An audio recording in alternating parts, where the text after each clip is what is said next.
Well, it starts with the head coach. The guy's an outstanding football coach, and his demeanor, his DNA. You see that they're a football team. They're tough. They're physical. They play sound football. They don't make mistakes. They take the ball away, and when they do so, they capitalize. I'll just say, go ahead, Coach.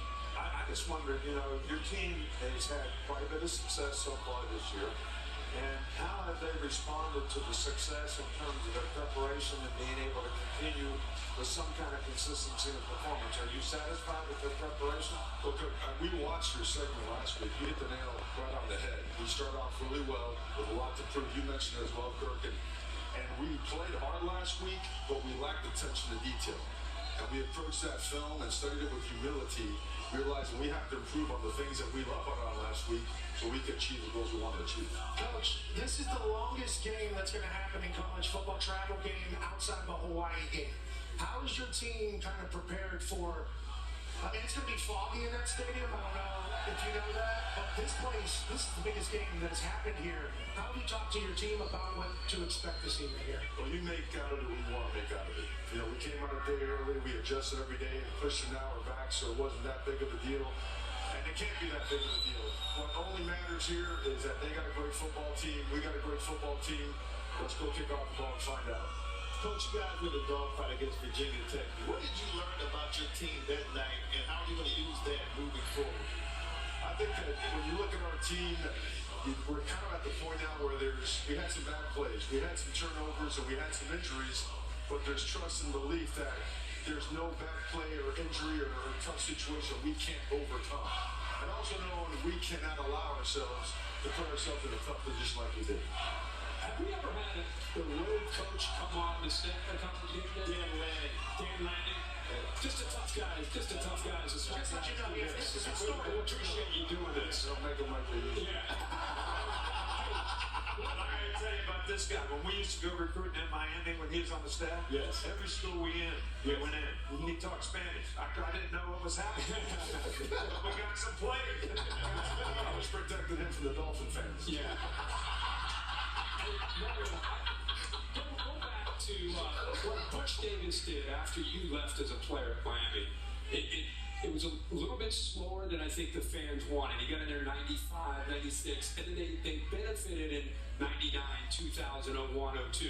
But he built it the right way. It took time. The process of building this thing back up. They tried different coaches. Nothing has worked. You're there. Just not this game, just where the program is, building Miami back to what college football fans are expecting from it. Where is the program? Well, when you get to a program, you're either there because the previous staff did a good job or they didn't do a good job, and our starting point there was relatively low.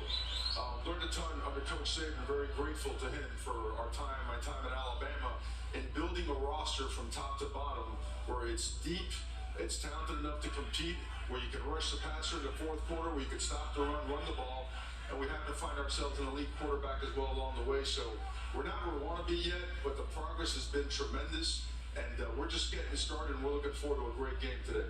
I really see the progress in your team in the trenches. Your offensive line looks like an SEC offensive line. I mean, you guys are big, and you're making progress on defense, so I think that's important in building the program. Coach, I have a question for you. Coach Saban said something the first week that if you pay the wrong guys, you end up, what'd you say? I forget the exact quote. You shit out of luck. It feels like Cam Ward is the perfect guy to come into your culture and lead your team. I've been talking about it for literally since week one, watching Cam do his thing. Last week, when he was pointing, hey, this is where we're running, and then you guys run it right there, he seems to fit your culture and Miami perfectly. And obviously, it's working right now. Do you feel that way? And why was Cam Ward the guy that you wanted to get into your program? Cam Ward is a tough dude. He's an alpha, and the guy doesn't flinch. So the best part about him is if there is a bad play, he follows up with a great play. And all he cares about is winning. He could care less about accolades. He couldn't care less about any kind of award outside of getting that W at the end of every single game. So he's a blessing to have, blessed to be around. He's surrounded by some awesome young men. I think you made a great decision when you said you're going to go in the swamp and open the season with Florida, and you had to have a guy that could go in there and do it, and Cam Ward did it. And the guy he'll be facing tonight, Fernando Mendoza, is not only a Miami native, not only went to the same high school Mario did, but Fernando's dad, you were teammates in high school too, so that'll be a fun matchup Jackson talked with us this morning. Mario Cristobal, the head coach. Make some noise, please.